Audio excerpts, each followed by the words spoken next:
Welcome. It's Indisputable. I'm your host, Richey. We have a lot on the agenda today. Breaking down news of the day. My contributor, Carollo, host of Galaxy Brain, and she streams on Twitch as Bleep Blomp Ben, writer and TYT contributor. Should be a fascinating breakdown. Top story of the day. Kanye West identifies with straight white men, wants to become one in his future, and has dared Adidas to disrupt their partnership, even though he is, in fact, anti-Semitic in his statements. He has dared them. Let me go to the video. Here it is.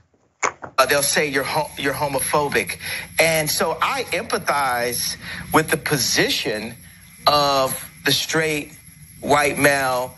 And part of the reason why I empathize with that position is because I know that I'm headed to that position. And what position that is? Top power position. Oh my God. Okay, so Kanye, as I said, is doing all of this by design. Now remember, when I first started reporting on Kanye, many people pushed back on my narrative, said that Kanye needed psychological help. Well, that may be true on some level, but there is a design behind his strategy. And his design is connected to his personal economy. Remember when I said that Kanye West is going out of his way not to offend Trump supporters and not to offend bigoted white people. He's going out of his way to make sure he does not offend those particular groups. And it just so happens that's the group who now empowers him financially. They buy his gospel albums. They purchase his clothing line. They come to his concerts. They pay for his speaking engagements, etc. So what has Kanye said? Let's analyze the statement.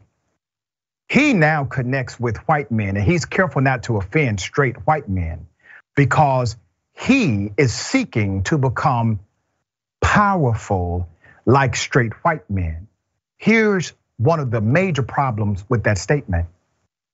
He believes that in order to obtain, I guess, power or equality or equity, that he must identify on some level with a white man. You see, that was the sentiment decades ago, that in order to be equal, you must be like white people. In order to have equity, you must be like a white man. You must eat where white people eat. You must stay in hotels where white people stay. According to Kanye, this is his only route to power. Now, he has identified himself and his movement with that of the white male-dominated power structure. And there are people in life, ladies and gentlemen, who will do one or two things. They will either try to figure out how to disrupt these power structures that are adversarial to the common growth and progression of most people in a particular country, or they will people will try to figure out how to fit inside of it. What has Kanye done?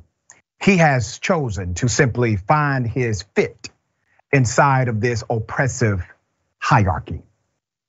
There's more. He also dared Adidas to do something about the fact that he, in fact, makes anti-Semitic statements on the record. Here it is.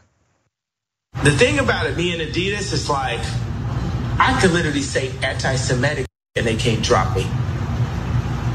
I could say anti-Semitic things and Adidas can't drop me. Now what?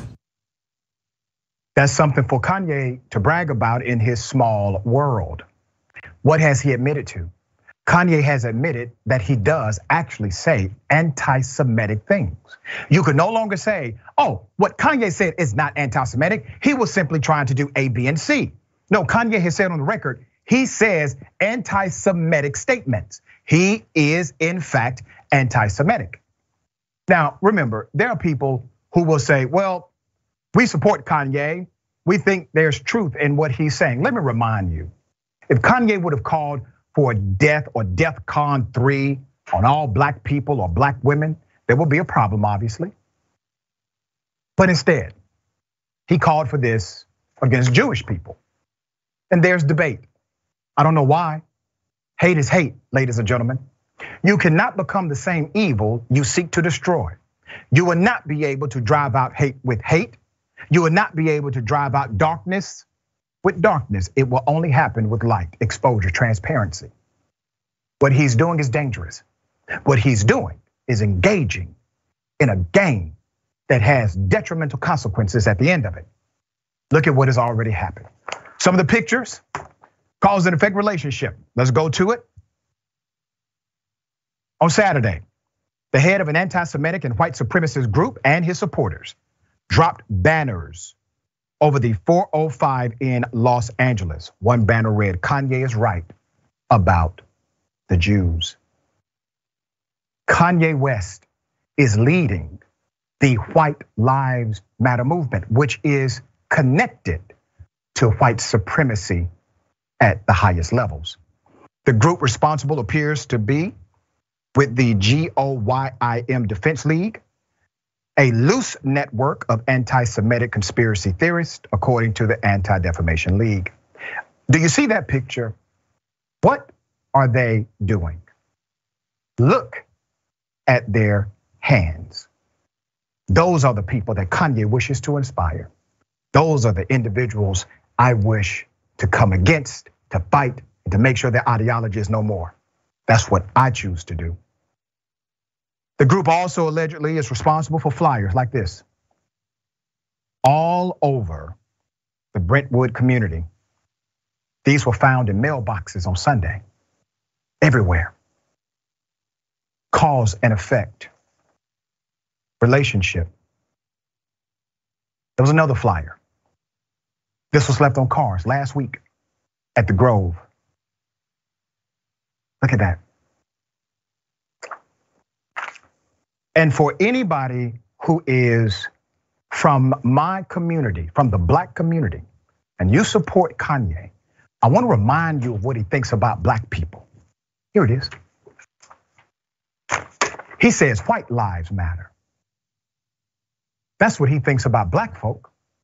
When you have a campaign to bring attention to the reality of Black suffering in America, he says, no, white lives matter. Not Black lives, white lives. And he takes a picture, does a photo op with the #1 Black white supremacist in the United States of America, Candace Owens. Once again, Kanye West going out of his way to make sure he does not offend racist white people, to make sure he does not offend Trump supporters, but he's willing to offend every other demographic, including his own community where he comes from. Sellout is what he is. Adidas, where you at, Adidas? Let's go to it. Meanwhile, Kanye West has been attacking so-called cancel culture. The idea that if people don't like something, they voice their opinions against it, leading a company to stop operating a certain way or fire someone. The same tactic was once called boycotting, where if someone doesn't like something, they simply don't buy it. Now remember, the ideology of let's stop cancel culture is ridiculous. First of all, if you make statements that are contrary to the sentiment of those who consume a product, then there's a problem in your corporate enterprise. There's no debate about that. I wonder if Kanye would call the bus boycotts led by many civil rights leaders decades ago, would he call that cancel culture? Or maybe the very common sense lessons we all teach our children and those we mentor, we let them know there's consequence to your behavior. There's consequence for your words. But all of a sudden, people like Kanye and conservatives, they want to live in a world where there's no consequence for what you say. There's no consequence for who you offend. There's no consequence for your own behavior. It doesn't make sense. This does not add up. This is not the human experience. The reality is, in a societal construct, there is always a response to what you do. The founders of the company Adidas, a German family named the Dasslers, are tied to the Nazi Party starting in the 1930s. The brothers joined and then ensured that all Nazis had footwear through the war. This history has been known about the company Adidas. And I cannot help but to wonder, did Kanye feel empowered to dare Adidas to drop him because Kanye and Adidas, they have an understanding. Ben, thoughts here? Yeah, I mean, really, there's so many layers to this. I mean, first and foremost, this is one of those things that unfortunately happens with a lot of like right-wing grifters from different marginalized communities who they take in all the assumptions, the core beliefs of white supremacy, they internalize it, and then within that framework, they view themselves and they view different marginalized people as competing for space and attention of white supremacist systems. And so that's why you can have members of one marginalized community that go after another. It's why you can have queer folks that are racist. It's why you can have black folks that are against the queer community or saying anti-Semitic things, right? It's people who are in marginalized communities, but adopt the premise of white supremacy and then simply compete for space within that framework. But then there's another layer to this, which is like the whole conspiratorial thinking that is within this. The unfortunate reality is that, like, first and foremost, mental illness is something that is a morally neutral thing, right?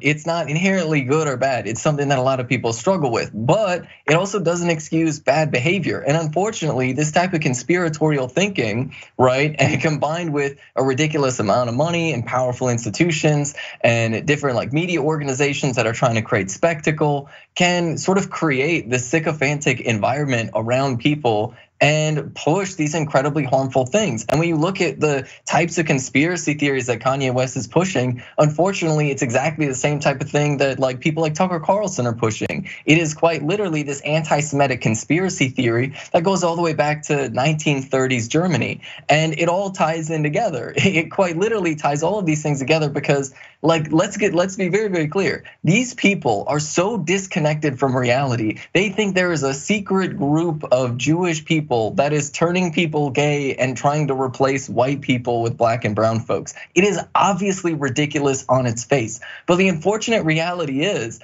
even with the companies that like to wave rainbow flags because they wanna tap into those markets, those consumer markets, a lot of the leadership within those giant corporations are cisgender white men who very often have fully adopted these core beliefs. I mean, think about it. Sundown towns reached their peak after the first Star Wars movie came out. And so if we think about that those people are very much alive today, right? The reality is that we can't pretend that white supremacy is just some historical artifact of the United States. The people who were literally harassing black folks that were trying to move into neighborhoods in Los Angeles back in the 70s and 80s, right? And to be honest, it still happens to this very day, right?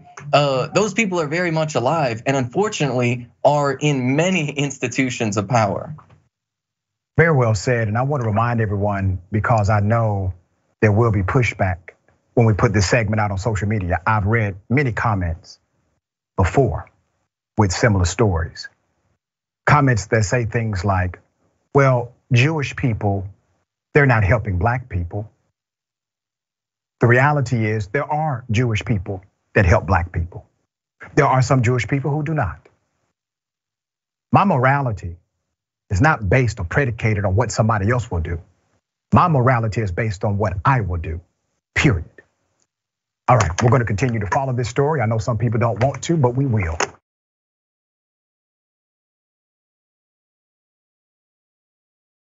All right, a couple, they find a Negroes for sale sign. Let's put it up. Imagine you're walking in your community during your morning walk and you see great sale of Negroes. November 11, 1855, a black Houston couple was interrupted by this sign, this flyer nailed to a tree, okay? Unearthed listed 1 buck and 2 wenches with given names, ages, and described as excellent cooks or servants in the historically black community of Sunnyside, located in southern Houston, Texas. Lante and Nakiba Phillips, who routinely walk laps around the park, were stopped in their tracks last Thursday by this slave for sale flyer nailed to the tree. The Phillips found the flyer deeply disturbing. Quote, I was floored, actually. I did see that it was dated 1855. So it seems someone definitely did their history. Nakiba said to Click to Houston, "Oh my God, will the tree be on fire tomorrow? Like what's next?" The couple reported the flyer to the park worker who removed it from the tree. However, the perpetrator is still out there, maybe even hanging more flyers. Here's a brief history of the Sunnyside community. Thousands of enslaved Black people resided in that region before the Civil War.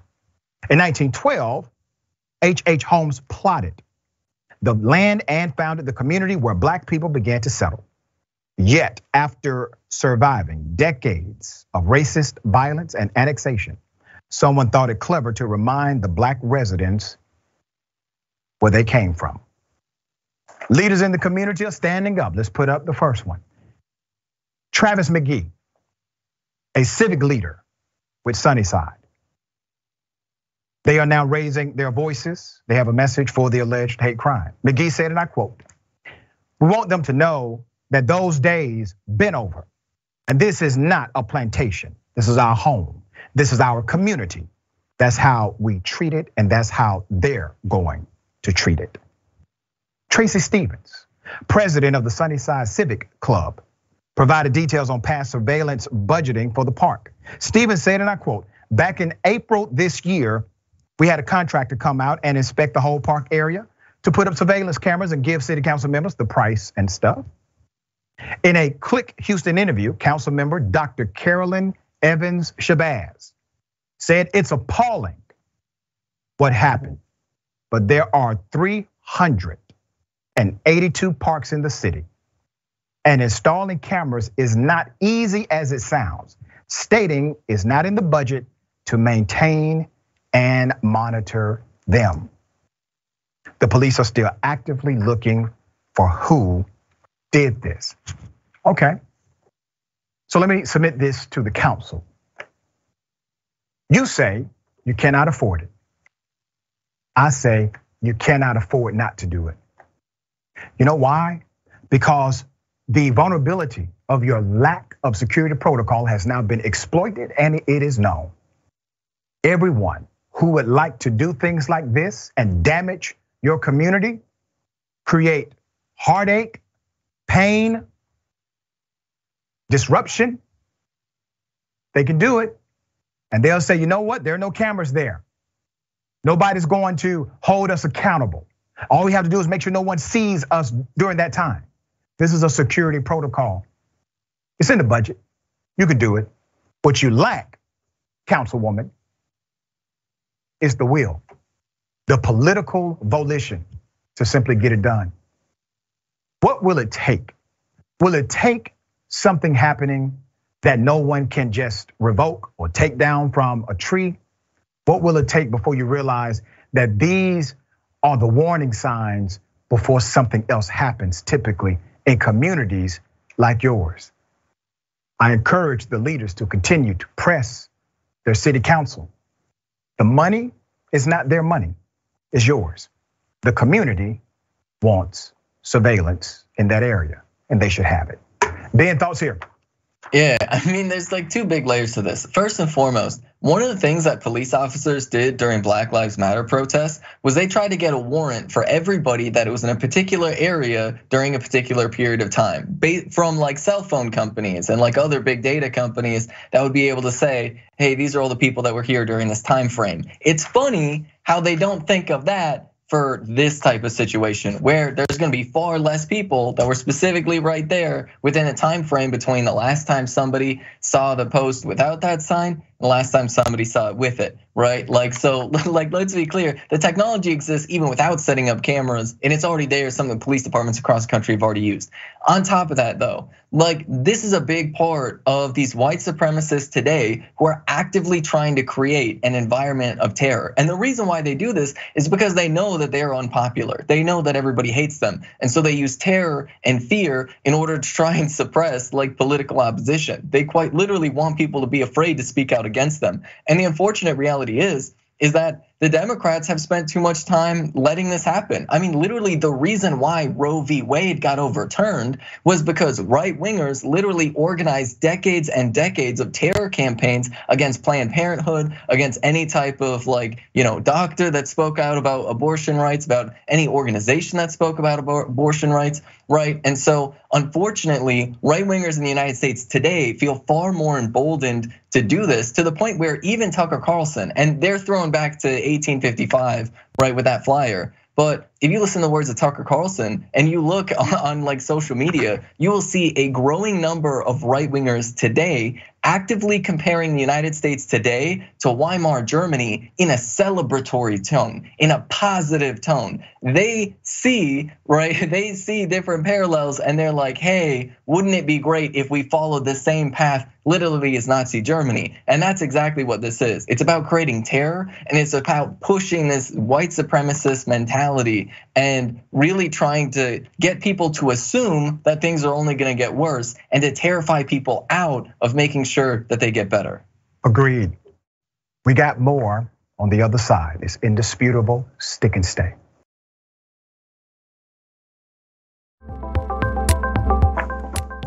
All right, welcome back. We have a lot of show left.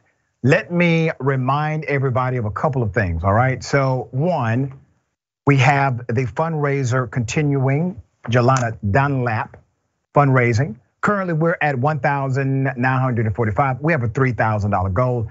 We can make that happen quickly. She was harassed and assaulted by the Fayetteville police in North Carolina. She was featured on the show. We did an exclusive, had the exclusive video, and did the interview with her.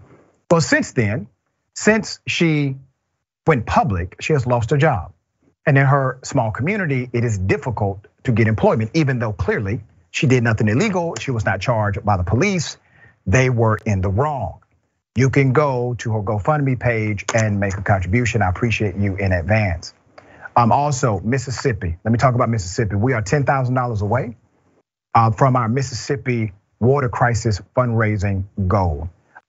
If everyone watching donated $5, we can reach our goal. As a matter of fact, I think we're way closer than that. But we're gonna make sure you get those updated numbers very soon, all right? And thank you for being such a powerful ally and making sure our brothers and sisters in Mississippi have clean drinking water. Our Wisher Dragon Wood says Kanye West is right about is the beginning of a sentence that should not exist. Exactly. Just Be Anti-Racist says, Dr. Richey, while Adidas has not severed their ties with Kanye, but Kanye's talent agency, CAA, Creative Artist Agency, has, and that's correct, they did.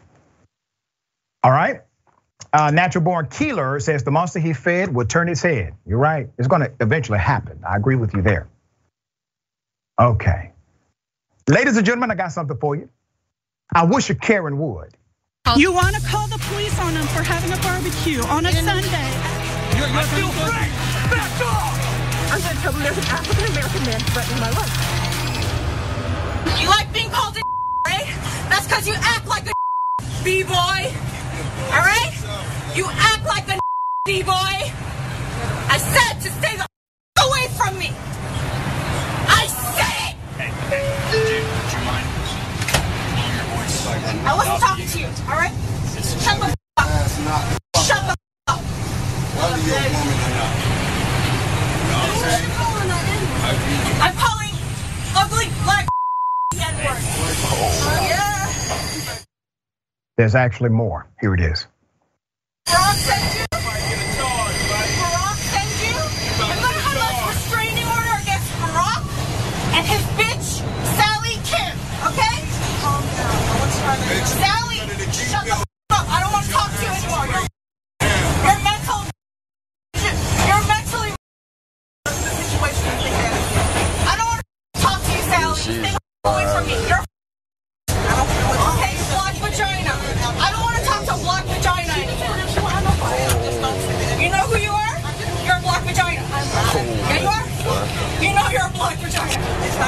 And everyone who you're a black vagina is it's an automatic okay? Every man who your black vagina is a The racism, the extreme verbal attacks, she decides to engage even more. Here it is. peacemaker? Are you a peacemaker? She's going viral. I'm going to get a restraining order against Sally Kim.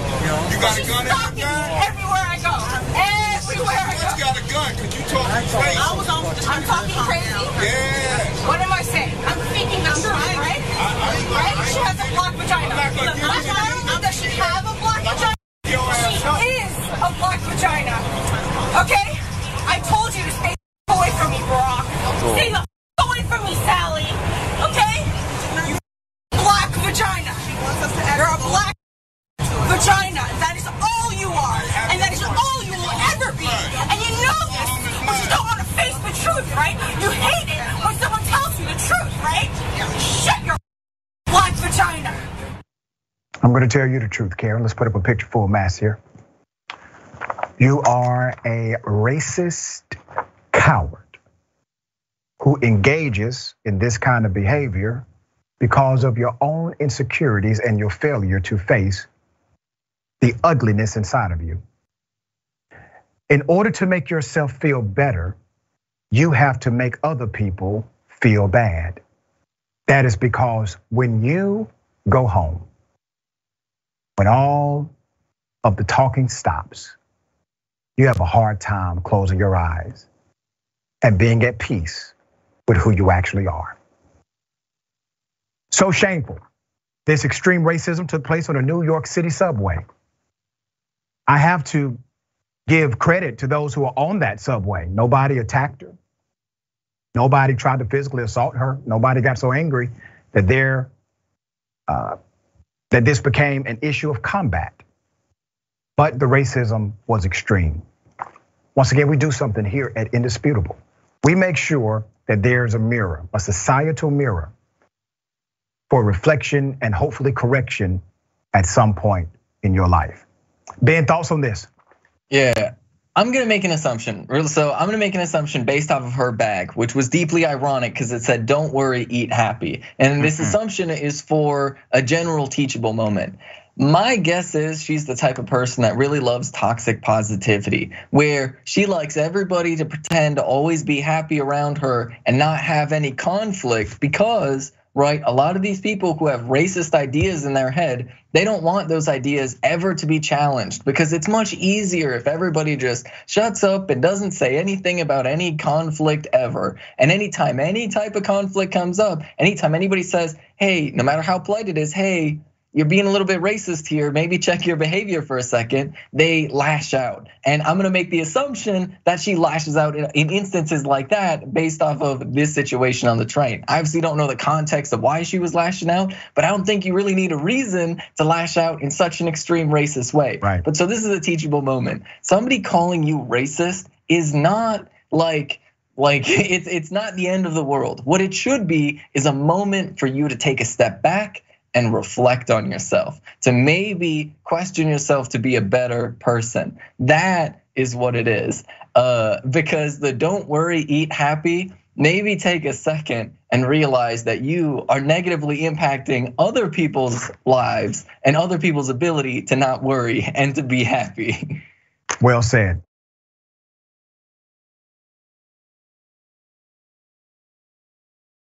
All right, I got something for you. Double dose. You want to call the police on them for having a barbecue on a Sunday. You're still free. Back off. I'm going to tell them there's an African American man threatening my life. You guys are nuts.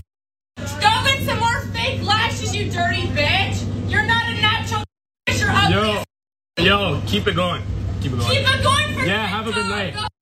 Have a good night. All you Asian bitches Have a good love night. TikTok because you have no Have a good life. night. Later. Yo, say hi to TikTok fast. Once again, racism. Let's put up the picture full mass here.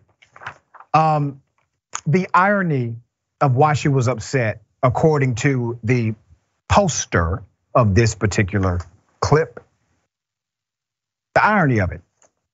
She, the Karen here, did not believe that Asians should be at a Popeyes at 3 a.m. This made her furious. She was upset about it. How dare they? Once again, When anyone tries to restrict your mobility, when they say you do not belong in certain places, that's the slave master mentality. They believe they can regulate where you go. They can demand things like your ID. That's akin to freedom papers, etc. So according to the person that posted this, she got upset simply because agents were at Popeyes at 3 a.m. Ben, thoughts here? Yeah, I mean, first and foremost, I totally believe the TikToker that's saying this, because look, these people don't need a reason to be racist, right? And so anything is small enough for them to fly into ridiculous rages about it. So if somebody says, oh, this is why they're upset, I believe them 100%, right? This is why somebody put it, because there's no reason, right? There's never rhyme or reason. It's just racism at the core. The other part that I thought was really funny was this person's obviously there with their friends. You can hear a bunch of people laughing, and she's like, "You have no life. You have no life. You're just sitting on TikTok." And it's I don't know. It seems like they have a life, and it seems like they probably have a pretty decent TikTok account. If this is blowing up like this, so I don't know. Maybe do a little bit of self-reflection, because it's just weird. Why are you getting in other people's business? Why are you trying to police people? Right? You're really that racist that is what you want to do with your free time? Just enjoy your Popeyes. I mean, come on. It looks like you got that lemonade. It's really amazing. Please just enjoy it and mind your own business. There you go. I mean, imagine being so racist that you can't eat at Popeyes without becoming a racist person against others. I mean, damn. It's 3 a.m. At some point, you got to get tired. All right, we got more on the other side. It's Indisputable, stick and stay.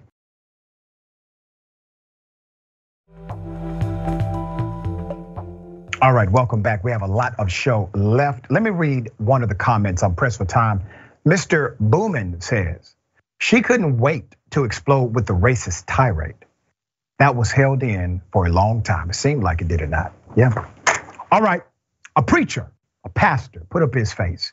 He has been charged with trying to prey on a 7-year-old girl. Let's put his picture up full mass. You're looking at Kenneth Daniel, Alabama pastor of a Jefferson County church, has now been arrested. 64 years of age, was arrested at the First Baptist Church, where he serves as their senior preacher. He was charged with facilitating and solicitation of unlawful sexual conduct with a 7-year-old child. He was booked into the county jail on the felony charge. Let me give you the background. According to case documents, the alleged crimes took place between January 2020 and earlier this month. A 7-year-old victim told her grandfather that Daniel had been sexually abusing her. The girl reported that the preacher had touched her private parts numerous times at his residence, a pool party, and also at the church itself. The victim said the pool party was arranged by the preacher, Daniel, who requested the victim's grandfather bring her and other children to the party. The affidavit says Daniel contacted the grandfather by phone for arrangements to bring the victim to locations where the abuse happened. The state is requesting the highest possible bond as it relates to Daniel. Blount County DA Pamela Casey said Daniel has family in Japan, which makes him a flight risk. The preacher has been ordered to surrender his passport. Daniel remains in the county jail as of Thursday. CBS 42 reached out to church officials for a statement, and they have heard back from no one. We're going to continue to follow this story. Let me tell you why. The church that this preacher is a part of, this church has some significant connections to the community. So does he. He has significant connections to those that work in the justice system for that county. Now, right now, this is obviously an ongoing investigation process. But the testimony that already exists from at least one child is so compelling, and the details are so gruesome that they had to effect an arrest warrant immediately upon this preacher. And I highlight this story to remind everyone who has a child and who works with children. There are monsters in the world.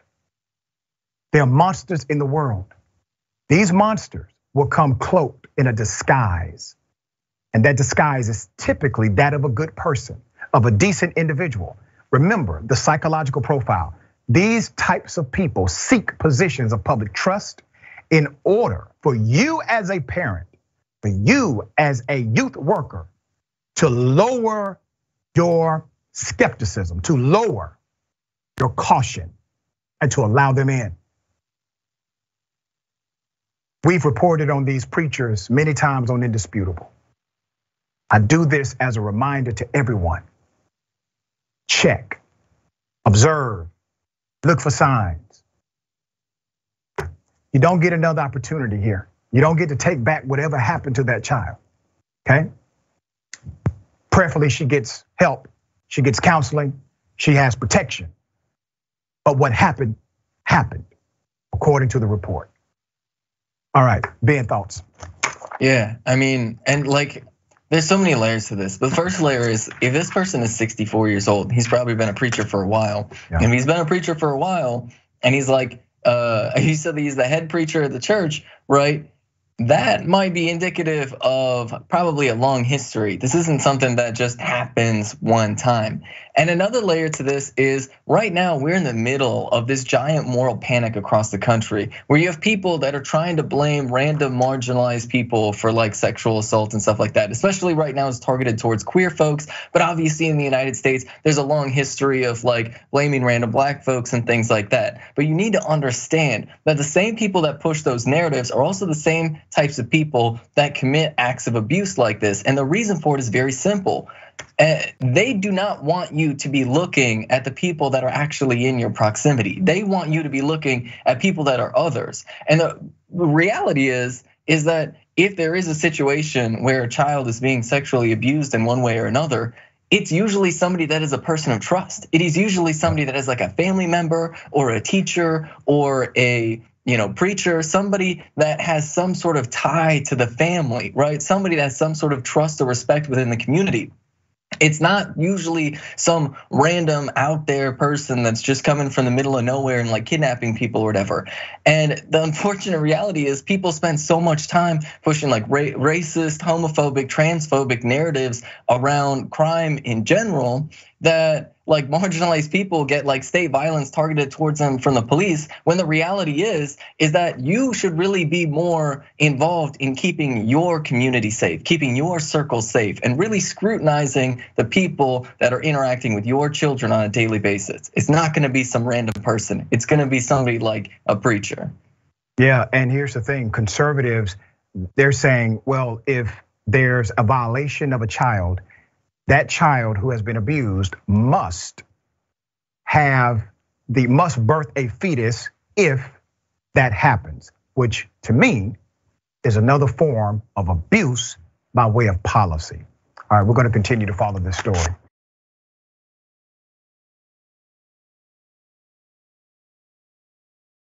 Nancy Pelosi, she says Donald Trump is not man enough.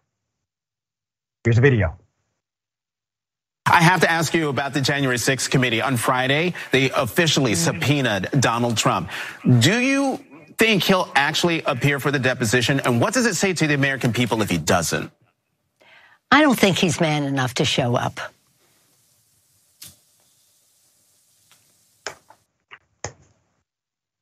I mean, yeah, that's what Pelosi said.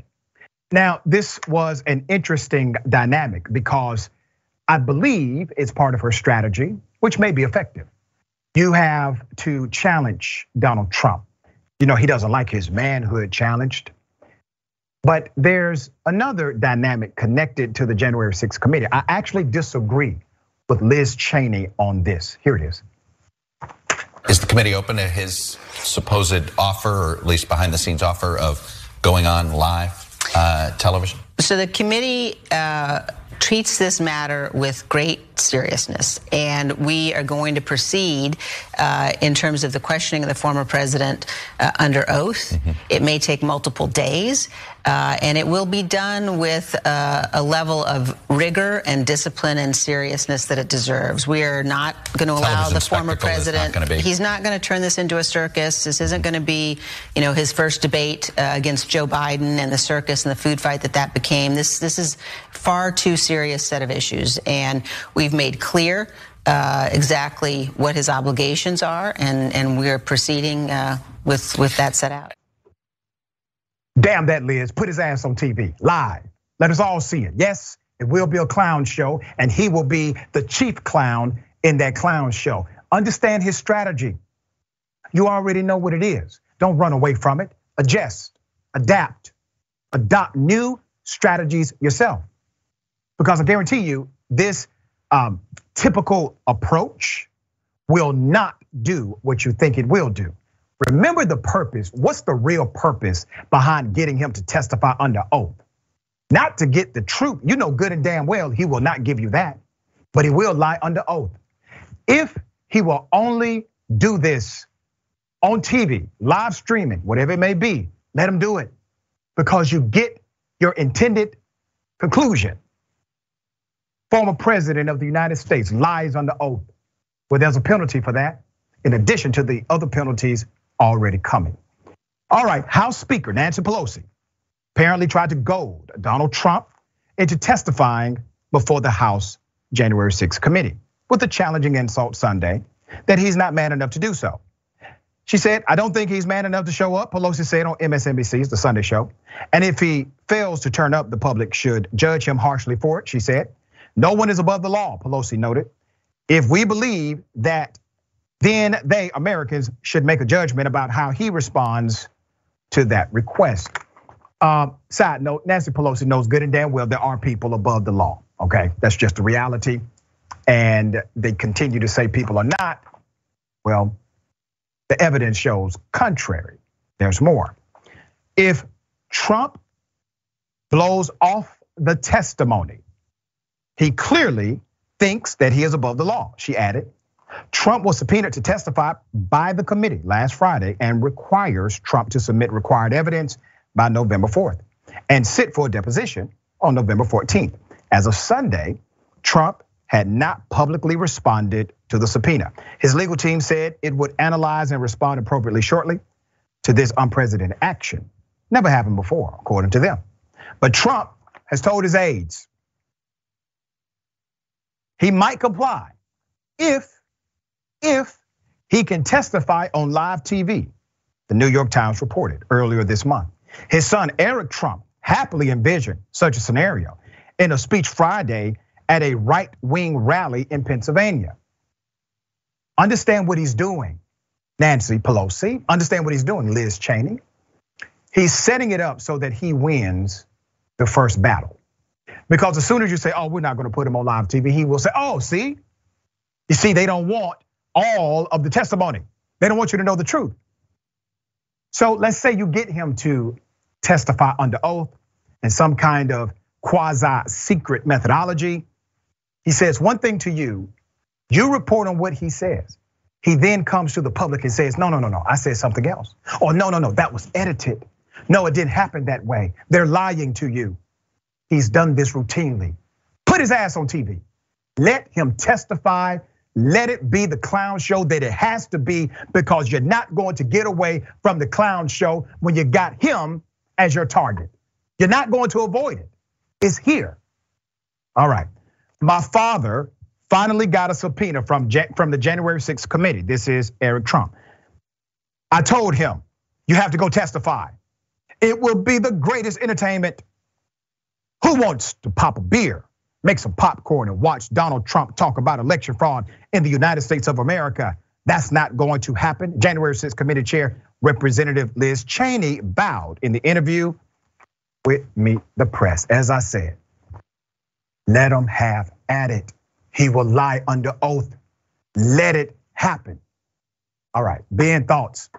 Yeah, I mean, apparently my understanding of the legal system is lacking, because I never really thought subpoenas were an optional thing. I thought that if you didn't obey a subpoena, that you would find yourself in jail. And this really is just a testament to the Democrats, I think broadly, where they have very serious words, but unserious actions. They will say, hey, we think Donald Trump did this terrible thing. And then Donald Trump will go out and say, yeah, I did this terrible thing, so what of it? I don't care. Of course I did this terrible thing. Since when is that illegal? Even if it very obviously is. And then the Democrats will be like, well, all these people on Twitter saying that they don't care about what Donald Trump is doing. No. You see, when you refuse to hold Donald Trump accountable, when you don't say, if you don't follow the subpoena, you are going to be put in jail, right? Then you put yourself in a situation where you look like the clown. Yeah. You make Donald Trump look innocent by actively not having him face real material consequences. So yeah, put him on TV. He's gonna lie. He's gonna confess to things because he's bragging about it, but he's gotta face a consequence. Yep. That's the important part. That's it. He has to face consequence. Agreed 100%. All right.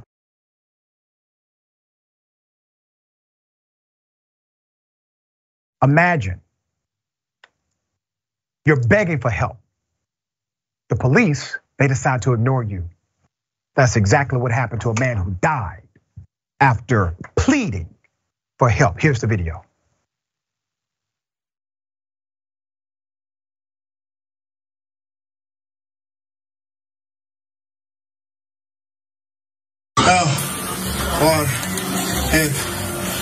No. You're right. No.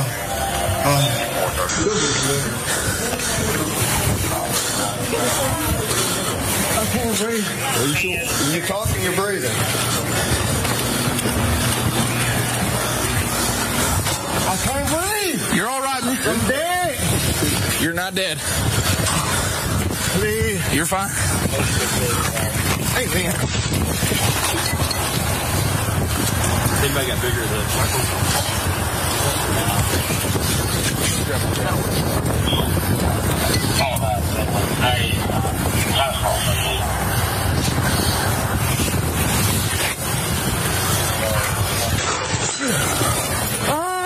Just let it go. No. Not even the shoes on my.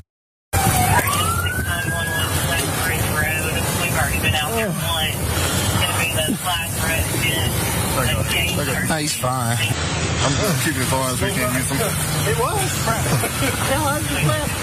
Maybe y'all need these. All powder, anything all good? Oh, good. Oh, man. Oh, that's right. You gave me that.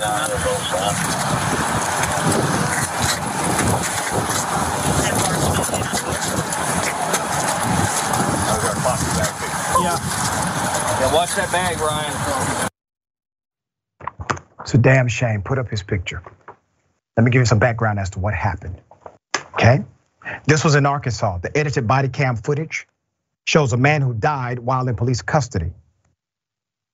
That footage has finally been released. It reveals a man having a medical emergency and the cops ignored his pleas for help.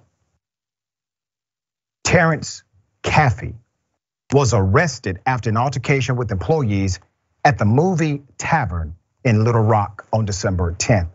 Law enforcement officials said he died of sickle cell crisis during his arrest. However, his family and their legal team believe the officer's actions triggered that very medical emergency, leading to his death. The deceased man's family and their attorney sent a letter to the US Department of Justice accusing the officers involved of racial prejudice. They also released a nearly 2-minute video with clips of the incident that they say the county sheriff's office left out of their 43 minutes of footage released last month. They accused the office of a cover-up. Let me give you background to the arrest.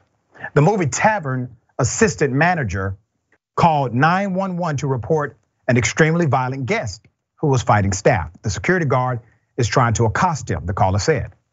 I feel like a gun has been drawn. I don't know who has it. I got bit. Several of my employees were struck. Let's go to the sheriff's office. We got Captain Mark Swaggerty. Worked as a security guard at the theater and was trying to pin Caffey to the floor. The assistant manager later acknowledged that he did not see the 30-year-old black man with any weapons, but had heard gunshots across the street half an hour before the altercation. The hell does that have to do with what's happening at that moment? Nothing. Surveillance footage shows Caffey sitting on the ground in the hallway before throwing his cell phone and keys out of his wallet. Seconds later, he lunges at a theater employee. About 4 other people join the fight and try to hold back Caffey. They loosen him when Swaggerty arrives. The deputy and about 6 employees chase him before the deputy slams him to the ground and restrains him with his body weight. After being removed from the facility, the sheriff's office said the rescue checked on Caffey fire and rescue checked on Caffey after 3 minutes, and he did not stop breathing until after he was placed in the back of the patrol vehicle. That's according to their report. He also had a large bloody gash on his temple.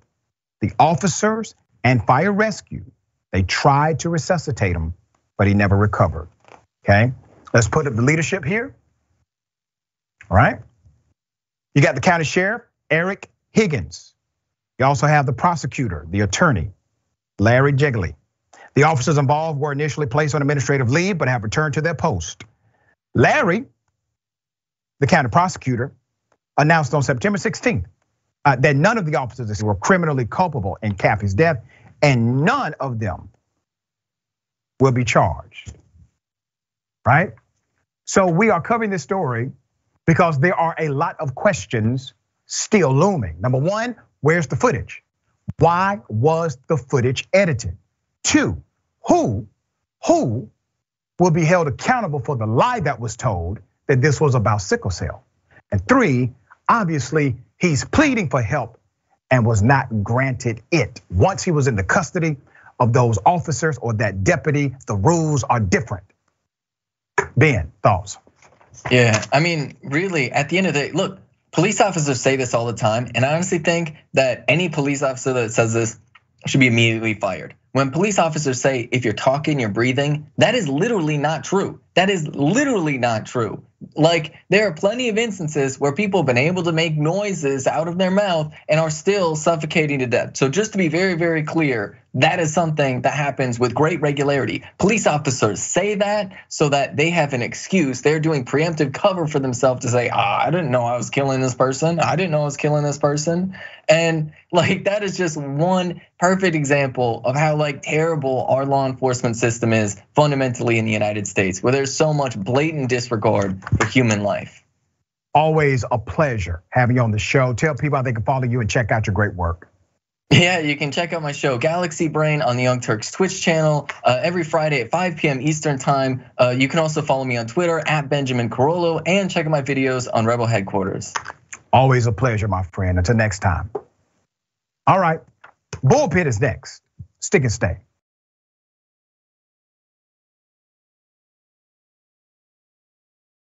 All right, welcome. We have a different type of bullpen. All right, so let's get it. Ladies and gentlemen, welcome to the bullpen.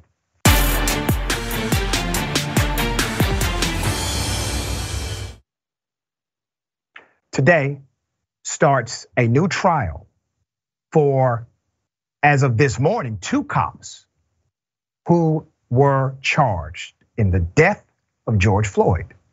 However, 1 cop decided today to take a plea deal. We're gonna get into that in a moment. Let me remind you of the horrific actions of the police during that time.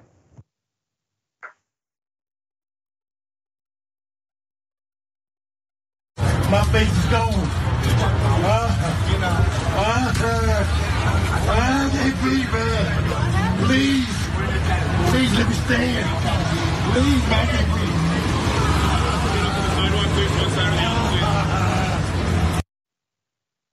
Such an egregious and evil deed that garnered the attention of the world. It was a response. There was a person reporting on the ground. I have her on the show, Crystal Bowie, Emmy-nominated, award-winning journalist, Edward R. Murrow Award for the coverage of the George Floyd murder. Crystal, thank you for being on the show. Welcome. Thank you so much for having me. I appreciate it. It's very special. Let's talk about the book that you have written and the insights that you have related to the coverage of this particular case. Before I do that, let me put up the two officers who were set to start trial today. Jury selection was slated to begin today for both of them. One of them, as of a few hours ago, decided to take a plea deal. Now remember, they have been convicted federally. They've already been convicted federally. These are state charges that they're facing. Crystal, give us some insight and background to what happened today and these two officers. Sure. So the three remaining officers, after Derek Chauvin was found guilty of murdering George Floyd, the white officer that you saw, he actually was the first officer to take the plea deal. That was Thomas Lane. He took the plea deal, got in exchange for the plea deal 3 years in prison. What was expected was 2 years in prison, probably 1 out on parole. So that left the other two officers. One is J. Alexander King. He's the one you see on the far right. He is a biracial officer. His mom is white. His dad is said to be from Nigeria. So biracial officer. The one you see on the left, that is Tutau, Hmong American, Asian American. He's the one that was guarding the scene you saw walking back and forth on the footage there. So J. Alexander King, the biracial officer, has now taken a plea deal the day jury selection was happening. And he admitted to guilt, I guess last minute, he decided to own up to it. Meanwhile, Tutau has said that he is going to now surrender the jury part of the trial and just put his hands in the judge to decide whether or not he's guilty. You have a book called More to Tell. And I gotta tell you, I was able to read the advanced copy of this book. That's why I have you on the show. It is compelling, it is nuanced, it is amazing. For those who are watching, you can pre-order the book at moretotellbook.com. I would like to explore a few concepts that may not be clear for the record. I remember when the narrative came out that George Floyd actually worked as a security guard with Derek Chauvin, the man, one of the men who killed him. How true was that based on the confirmation of local reporting and your reporting in that region? Our investigative unit was able to confirm that. So George Floyd and Derek Chauvin had various stints as security guards. So George Floyd actually moved to Minneapolis, starting a new life. He worked at the Salvation Army as a security guard. He worked at various restaurants. At one of the nightclubs, both he and Derek Chauvin, the man that's been convicted for murder, the man you saw kneeling on him, they were at the same nightclub, likely at the same shifts at the same time. However, their boss said one of them was usually indoors, one of them was outdoors. She wasn't sure if Derek Chauvin actually ever crossed paths with George Floyd, but being that they worked at the same establishment, still a possibility. So the irony is both of them worked at the same establishment at the same time, virtually the same type of job in security. And it's possible they ran into each other. There's just not confirmation on the record that they did. Let me ask you about this as well, because you interviewed another employer of George Floyd. Tell us about that interview and what was the sentiment of the former boss of George Floyd? Right, so George Floyd's boss, it was the first night after we found out when we saw the video was leaked, right? So the newsroom was chaos. We were like, we have to find someone who knows who this person was that can give us context for the man who was killed. So I went over, I had an exclusive interview with George Floyd's boss. And what he told me right away, without me really having to press him, was George Floyd was not only an employee, he was a friend. And his boss had said he understood that George Floyd had a difficult past. And his boss even told me, don't we all? But it didn't mean that he didn't deserve a chance to start a new life, to be a good employee as a security guard at this establishment for over a year and a half. And I could tell when his boss went on camera, he wasn't doing it because he wanted good PR for George Floyd. I knew that he really wanted people to remember George Floyd as a caring person, as a person he told me would sometimes even drive home intoxicated patrons just to make sure they got home okay. And that's beyond the scope of being a bouncer, but he still went out of his way to do it. That's who George Floyd was to his boss. Let's talk about one of the officers first, in particular, the mixed race male whose father is from Nigeria, I believe. And there's an interesting connection between activism and that family and why he went into law enforcement in the first place. I remember a video that surfaced of him being in, I think, a Walmart, and he was approached by some members of the community who basically said, shame on you for allowing that to happen, for aiding and abetting. Tell us about his family and the reason he joined law enforcement. Yeah, so this was probably, most of the officers, they had very interesting, complicated histories, right? Including Tou Thao. But with J. Alexander King, his sister went on a Facebook Live after what happened, once she learned that was her brother in the video. And she talked about how she was, quote, brutalized by deputies almost a year before this incident happened, and that had inspired her brother, J. Alexander King, to join the police force. J. Alexander King had apparently told his family he wanted to get onto the Minneapolis Police Department to do good from the inside. But J. Alexander King's family had dealt with cops before. They weren't happy about it. They were on the forefront of the Black Lives Matter movement, and they told him they did not want him to join. So lo and behold, the guy that wants to become a police officer to make a difference is now the guy that is pressing George Floyd down on his back. And the irony of it, Crystal, he could have made a difference. He could have made his own prophecy come true. He could have intervened, he could have done something, and he could have made his parents proud. He would have made his sister proud. He would have done exactly what he said he was going to do when he became a police officer, but something happened. I believe his sentiment was probably pure at first, but he allowed them, in my opinion, to change fundamentally who he was on the inside. And that's the problem with culture. Culture of a police department has a way of reshaping, especially individuals who are already weak and cowardly. Let's talk about Thao, who had on record an excessive force complaint, so much so that the city literally had to already pay money in order to settle what he did against the citizen. Tell us about that. So this was like years prior to this incident where you saw Tou Thao with George Floyd on that video. He was accused of such excessive force that it turned into a lawsuit. The payout for that lawsuit was $25,000 to this family, showing just how excessive that amount of force was. But the Minneapolis Police Union is so strong. They are able to protect any cop, and apparently one that has a record of excessive force amounting to $25,000 to still stay. And so when you think about what could have been prevented, Dr. Richey, as you just mentioned, we could have had anyone intervene during that 9 minutes and 29 seconds, or some of these cops shouldn't have been police officers. And had the system been correct, had we taken a look at that $25,000 settlement and went, maybe this guy shouldn't be around citizens and the public, there's possible there would be fewer George Floyds in the world if we actually paid attention to who was doing their job right and taking away people who shouldn't be protected. We only have a couple of minutes. I want to dig into this quickly. The news agency you worked for during this time, you were a frontline reporter. Roughly 35 on-air talent existed with this news agency. How many Black people or minorities were part of the on-air talent for that agency? Yeah, so this is really difficult for me to talk about because it's really painful thinking back to it. But of the 35 or so people on TV that you saw, there was only one Asian reporter, me, and one Black reporter that you saw on local television in Minneapolis, and it was a female Black reporter, meaning the entire time that we were trying to cover this massive social justice movement to do justice for George Floyd, we did not have a single male reporter who's Black in the building. Wow. All right.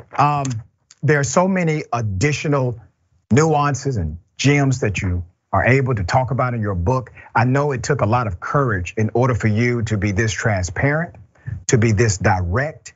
And when I received a copy of this book, I said, we got to do something. We got to talk about it. I got to let my viewers know. Everybody needs to have this book because it not only deals with the issues of racism at the government level or in policing, it also talks about racism inside of the newsroom, systemic bias that exists and permeates in the culture beyond government, and how you had to face and deal with it, and also overcome some of the challenges and barriers that were presented to you. So I encourage everybody, you can go to moretotellbook.com. That's moretotellbook.com. Pre-orders are available. And I also think there's a discount code for the viewers of the program. What's that discount code, Crystal? That is just as a thank you to your viewers. I know that they are very active citizens. They want to make a difference in the world. They are paying attention to the news. This book is written for them to be able to get all sides of the story and to really understand the type of sexism and racism I saw behind the scenes that we never aired on television. So for your viewers specifically only, I'm providing the discount. If they type in your last name, Richey, into the discount at checkout, they'll be able to get that. And they get first dibs on the pre-orders. So once it hits the market, they'll get the books first. Beautiful work. I appreciate all that you do and all you stand for. We need more like you. Thank you, Crystal. Thank you, Dr. Richey. All right. Remember, take care of yourself, take care of each other, take care of the planet. Remember, the truth is always indisputable.